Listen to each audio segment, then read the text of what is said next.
kanina si Miss Taya, galing ko Yes, ng lakay. QC, malakas sa ulan ha? Pero pagdating sa Sky, pagdating ng Manila, walang ulan. Naputol. Ibang ulap na daw kasi lakay. Pero ngayon umuulan na, umaambon na raw ng basa. Ayan. Samantalang report mula kay Manang Milky Rigunan na pagtalakay sa 2026 proposed national budget dadaan daw sa butas ng karayom. Masusing pagbusisi ng minority group sa Kamara. Aris number 12, Milky Rigunan, please come in. Manang Milky. Lakayateya, aktibo may kisa ang minority group sa Kamara sa pagtalakay at pagbusisi sa 2026 proposed national budget. Ang kay House Assistant Minority Leader Chel Jokno na Akbayan Party List.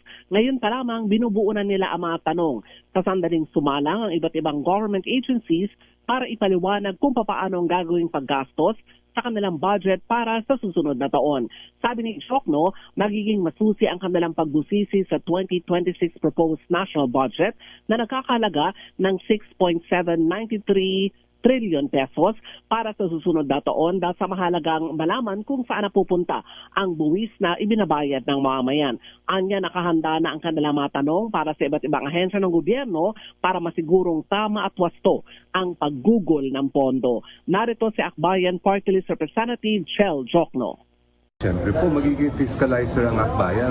Kailangan natin malaman kung saan ba talaga napupunta yung pera ng mga Pilipino at kung paano nagagamit yan.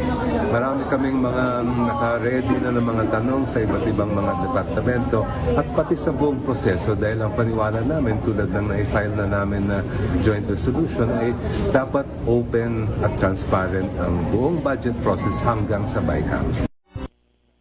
Samantalang matapos makakuha naman ng DepEd ng pinakamalaking bahagi ng budget para sa 2026.